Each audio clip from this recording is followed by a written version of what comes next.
अस्सलाम वालेकुम students, welcome to my YouTube channel easy solutions of mathematics. आज की हमारी वीडियो का टॉपिक है dual simplex method. Dual simplex method जो है उसकी हम सबसे पहले डेफिनेशन देखेंगे थोड़ी सी, उसको समझेंगे। उसके बाद हम लोग इसके एग्जांपल्स करेंगे ताकि मज़ीद क्लियर हो जाए। डुअल सिंप्लेक्स मेथड जो है start with an optimal but infeasible solution. जो स्टार्टिंग में सोल्यूशन होता है वो हमारा ऑप्टिमल होता है, लेकिन वो इनफेजिबल होता है कि उसकी सोल्यूशन वाली जो वैल्यूज़ होती हैं उनमें नेगेटिव वैल्यूज़ होती हैं। It maintains the optimality during the successive iterations, और ये आहिस्ता आहिस्ता से ऑप्टिमैलिटी को करता है मेंटेन। जितनी भी आइट्रेशंस जो है ना वो आगे फर्दर बढ़ती जाती है उसमें। अब हम करेंगे इसके एग्जांपल्स, तो उससे हमें ज़्यादा बेहतर तरीके से समझ आएगी कि इसको आगे फर्दर सॉल्व किस तरह से करना है। एग्जाम्पल नंबर 1 ऐसे बिल्कुल सिंपल से तरीके की हमें एक प्रॉब्लम आएगी एल प्रॉब्लम आएगी। एल जो है इसको हम लोगों ने सबसे पहले क्या करना है, हमें देखना है कि ग्रेटर देन में है कि लेस देन में। सारी कॉन्स्ट्रेंट्स हमारी जो है वो लेस देन इक्वल टू में होनी चाहिए। Solve by dual simplex method. Dual simplex method से सॉल्व करने के लिए सारी कॉन्स्ट्रेंट जो है वो लेस देन इक्वल में होनी चाहिए। अगर कोई ग्रेटर देन में, हमने इसको लेस देन में चेंज करना है, दोनों तरफ नेगेटिव से मल्टीप्लाई करवा के। First we convert all constant less than equal to type. सबको हमने less than equal to type में कर देना है। और maximum of G is equal to 2x1 plus 2x2 ये आ गया। सब्जेक्ट टू ये हमने कॉन्स्टेंट, अब ये दोनों ग्रेटर देन इक्वल में थी, हमने इनको लेस देन में कर लिया, दोनों तरफ माइनस से मल्टीप्लाई करवा के। ये काम हमने सबसे पहले करना है, सारी कॉन्स्टेंट को लेस देन इक्वल में करना है। इधर भी माइनस से मल्टीप्लाई कराया, इधर से भी करवाया, इसमें इधर भी करवाया, इधर भी करवाया, तो ये लेस देन में हो गई दोनों।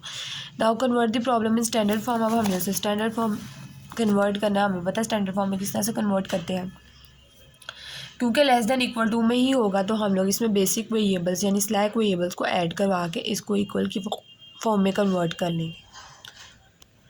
अब इस स्टैंडर्ड प्रॉब्लम को हमने टेबल की फॉर्म में लिख लेना है। हमने इसे स्टैंडर्ड फॉर्म में लिख लिया। स्टैंडर्ड फॉर्म में हमने लिख लिया। हमने क्या करना है, सॉल्यूशन में जो मोस्ट नेगेटिव वैल्यू होगी, मोस्ट नेगेटिव वैल्यू है, हमने उसको कर लेना है सेलेक्ट। वो हमारी होगी leaving variable. Most negative value कौन सी, ये -2 है, ये -3 है, तो इसमें अंदर सबसे ज़्यादा जो नेगेटिव वैल्यू है वो 3 है। तो मोस्ट नेगेटिव वैल्यू पहले हम लोग यहाँ से लेते थे, अब हमने सोल्यूशन में से देखनी, क्योंकि सोल्यूशन इनफिजिबल है ना, देखिए नेगेटिव वैल्यू है इसके अंदर। अब हमने देखा मोस्ट नेगेटिव वैल्यू लिया, S1 हमारा जो आ गया वो लीविंग वेरिएबल है। अब जो रो है वो हमारे पास पिवट रो, देखे ज़रा पिवट रो जो है हमारे पास, हमने जी के साथ मिलके इसकी बनानी है रेशो। अच्छा, डुअल सिंप्लेक्स में रेशो नीचे मिलती है, इसमें डिफरेंस ये है। और रेशो किस तरीके से मिलती है, बहुत इंपॉर्टेंट चीज़ है, ये आपने ध्यान से समझनी है। आपका पूरा क्वेश्चन गलत हो सकता है अगर आपने रेशो में मिस्टेक कर दी, और बच्चे अक्सर कर देते हैं। तो ये चीज़ आपने याद रखनी है कि मोस्ट नेगेटिव वाली सोल्यूशन से लीविंग वेरिएबल का हमें पता चल गया। उसके बाद हम लोगों ने क्या करना है, हमने उस रो को जो हमने सेलेक्ट किया उसको और ऊपर वाले जी को हम लोगों ने करना है, जी को डिवाइड करवाना है इस रो के थ्रू। -2 डिवाइडेड बाय -2 करवाना है हमने। और हमने रेशो लेते हुए ख्याल रखना है, हमें रेशो कंसीडर किन की करनी है। जिनकी रेशो हम कंसीडर नहीं करेंगे वहाँ हमने डैशेस लगा देनी है। पहले एक तो हमने ज़ीरो की रेशो कंसीडर नहीं करनी, दूसरा जब दोनों वैल्यूज़ पॉजिटिव हों तो हमने रेशो कंसीडर नहीं करनी। ये भी नेगेटिव है, ये भी नेगेटिव है, तो -2 डिवाइडेड बाय -2 तो 1 आ गया। उसके बाद ये नेगेटिव है, ये पॉजिटिव है, तब इसकी भी करेंगे -2 डिवाइडेड बाय 1। अच्छा जी, -2 डिवाइडेड बाय 1 होगा तो वो -2 आ जाएगा, लेकिन हमने रेशो में हमेशा मोड लेके लिखना है। रेशो में हमेशा आपका कोई भी नेगेटिव वैल्यू आ रही होगी तो हम उसका मोड ले लेंगे तो वो पॉजिटिव वैल्यू बन जाएगी। तो ये -2, अगर आप डायरेक्ट -2 डिवाइडेड बाय 1 को डायरेक्ट +2 लिख दें तब भी कोई मसला नहीं है। तो ये -2 मोड मैंने आप लोगों की समझने के लिए मैंने लिखा था, ये लिख दिया। और ये 0 डिवाइडेड बाय 1 है, 0 डिवाइडेड बाय 1 है, और ये 0 है, तो हमने इनकी कंसीडर ही नहीं करनी, 0 हमने लिखना ही नहीं है रेशो में। अच्छा, फॉर एग्ज़ाम्पल आप लिख भी लेना यहाँ पे तब भी कोई मसला नहीं, लेकिन ना लिखें तब भी सही है, आपकी मर्ज़ी है, आपकी ऑप्शनल चीज़ है। ये दोनों नेगेटिव थी, रेशो ले ली, एक नेगेटिव थी एक पॉजिटिव थी, रेशो ले ली। फॉर एग्जांपल इधर +2 है, इधर -1 है, तब भी हमने रेशो ले लेनी है। लेकिन अगर दोनों पॉजिटिव होंगी, जैसे अगर यहाँ पे +2 है, ये -1 देख ली, यहाँ पे +2 है, यहाँ पे +1 है, दोनों पॉजिटिव हैं, तो हमने दोनों की रेशो नहीं लेनी। अच्छा जी, अब देखिए ये भी हमने कंसीडर करनी है, ये भी कंसीडर करनी है। अब इन दोनों में से लीस्ट पॉजिटिव वैल्यू कौन सी है? ये +2 हो जाएगा मोड के बाद और ये 1 है। तो पॉजिटिव लीस्ट पॉजिटिव जो है वो छोटी भी है और पॉजिटिव भी वो 1 है। तो हमारा एंटरिंग वेरिएबल x1 आ जाएगा इसकी कॉरेस्पॉन्डिंग। और यहाँ से देखें तो हमारे पास -2 जो है वो पिवट वैल्यू बन रही है। तो x1 is an entering variable and s1 is a leaving variable. तो हमने इसको 1 बनाना है, ऊपर नीचे 0 बनानी है। तो देखें इसको 1 बनाया, ऊपर नीचे 0 बनाया। x1 is an entering variable and s1 is a leaving variable. ये एंटर हो गया और ये s1 लीविंग वेरिएबल हो गया। नेक्स्ट देखें जी हमने क्या किया हुआ है। Next same most negative value यहाँ से देखिए, ये तो पॉजिटिव थी, नेगेटिव सिर्फ एक थी, हमने वो सेलेक्ट की। देन ये हमारे पास पिवट रो आ गई, हमने जी को डिवाइड करवाया इसके साथ। अच्छा 0 आ गए तो हमने इसकी ली नहीं।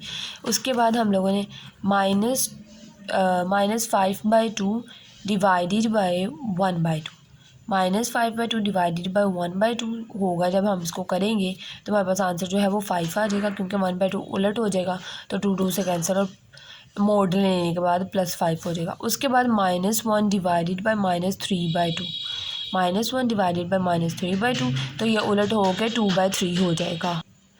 ये भी पॉजिटिव 3/2। उसके बाद -1 डिवाइडेड बाय 1/2, तो ये 2 आ जाएगी। और उसके बाद 0 डिवाइडेड बाय 1 है तो हमने 0 की रेशो नहीं लेनी।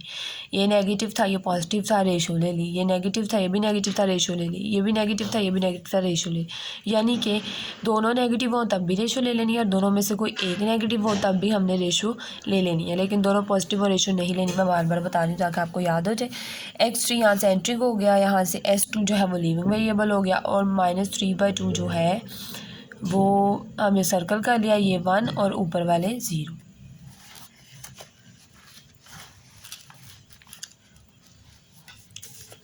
ये 1 और ऊपर वाले हमने 0 बना लिए इस तरह से। उसके बाद अब ये हम देखें ज़रा, हमारा सॉल्यूशन कॉलम जो है वो सारा पॉजिटिव है, कोई नेगेटिव वैल्यू नहीं है। मींस कि हम ना कोई एंटरिंग वेरिएबल और ना यहाँ से कोई लिविंग वेरिएबल ही निकलेगा, तो एंटरिंग की भी ज़रूरत नहीं है। सोल्यूशन हमारा जो है वो फिजिबल हो गया, और जैसे सोल्यूशन फिजिबल होगा हमें स्टॉप कर देना है।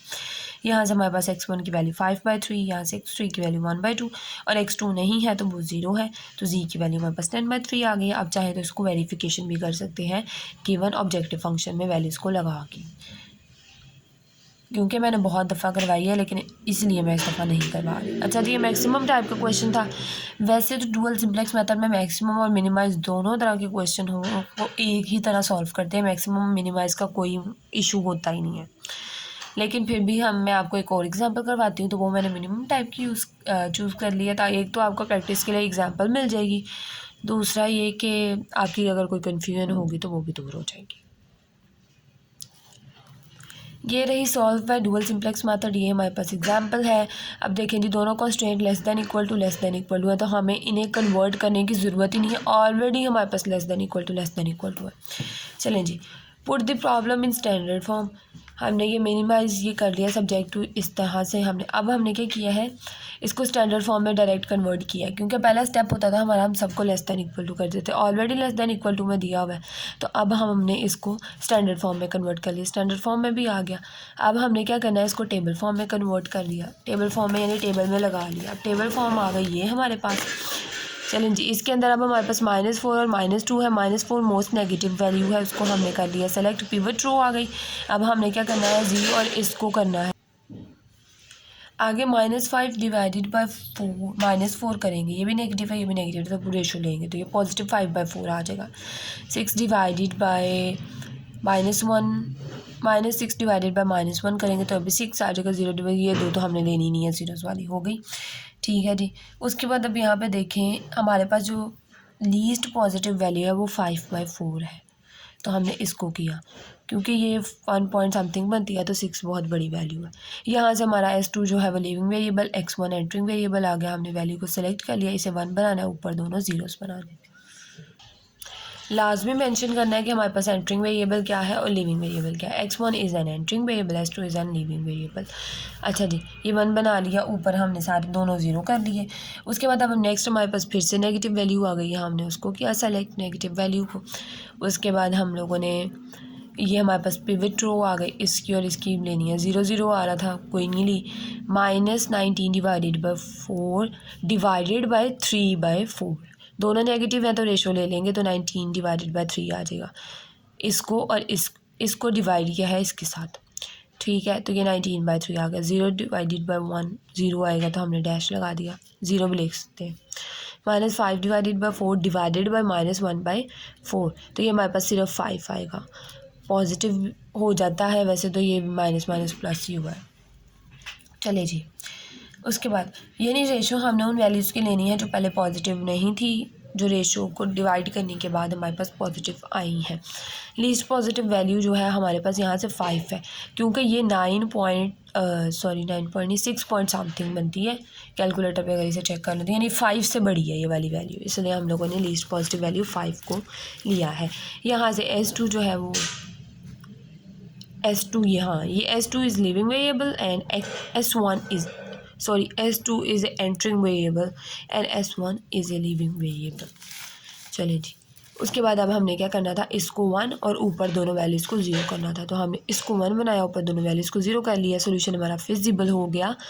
सोल्यूशन में सारी वैल्यूज़ क्या हैं, पॉजिटिव आ गई हैं। अब फर्दर हमारे पास आइट्रेशन कोई नहीं हो सकती, क्वेश्चन यहीं पे स्टॉप है। सोल्यूशन में वैल्यूज़ पॉजिटिव आ गई हैं। जी की वैल्यू 10 आई, x1 की वैल्यू जो है हमारे पास 2 आ गई, और S2 जो है इज़ इक्वल टू 0 आ गया। तो अब हमारे पास ये जो इसके भी ऑब्जेक्टिव फंक्शन हमें पता है क्या है। इसका ऑब्जेक्टिव फंक्शन यही है, z equal to f5x1 + 6x2। अब इसके अंदर हम लोग वैल्यूज़ लगा कर तो वेरिफिकेशन कर सकते हैं। इसके नीचे वैसे मैं आपको वेरिफिकेशन करके ही बता देती।